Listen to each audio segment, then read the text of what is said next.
Jadi sedekah itu ada dua. Saya ulangi, sedekah ada berapa? Dua. Semua kegiatan baik kita itu disebut sedekah namanya. Salat itu sedekah. Zakat itu sedekah. Di Quran zakat disebut sedekah. Khudz min amwalihim sedekah. Dikeluarkan disebut sedekah. Innamas shadaqatu lil fuqara. Sedekah. Nah, sedekah jenisnya dua. Satu yang disebut sedekah tsabitah. Amalan tetap selesai saat hidup, pahala enggak ngalir saat wafat. Contoh, kita sholat sehari berapa? 5 kali yang fardu. Setelah meninggal kan tak sholat lagi. Nah, yang mengalir pahalanya itu yang kita kerjakan saat hidup. Selesai meninggal nggak dapat transfer pahala lagi dari sholat kita. Selesai. Itu namanya sedekah tsabitah.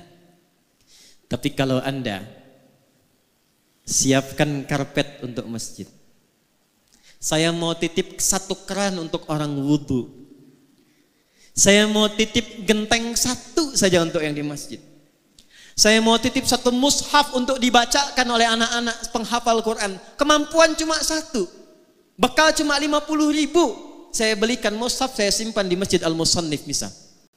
Allahu Akbar, wafat orangnya, dibaca mushafnya oleh 1 jamaah yang hadir di masjid itu.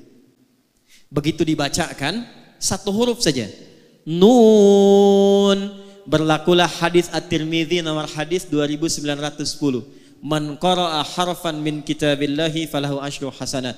Siapa yang baca 1 huruf dari Al-Quran, orang yang baca dapat langsung pemberian dari Allah 10 kebaikan. 1 hurufnya. 10 ini jangan dihitung begini, 1, 2, 3, 4 itu sedikit.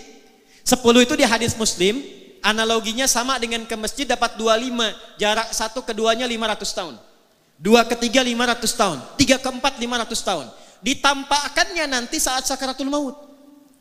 Di pahala itu 10 yang disebut pahala ajrun, tampaknya saat sakaratul maut. Ditampakkan oleh Allah sehingga dia senang. Saat senang itulah dia dalam keadaan tenang dicabut nyawanya sehingga dipanggil dalam keadaan yang tenang. Quran surah 89 ayat 27 sampai 30.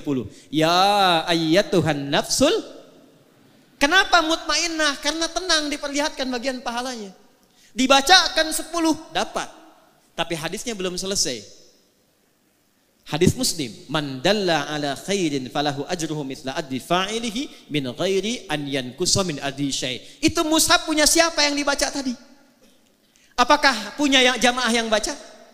Ataukah ada orang lain yang nyimpan dibaca oleh yang baca? Ternyata mushafnya titipan dari si fulan, maka yang menitipkan mushaf itu yang mewakafkan disimpan di masjid dapat transferan pahala yang sama dengan yang baca. Yang baca 10, yang nyimpan mushaf 10.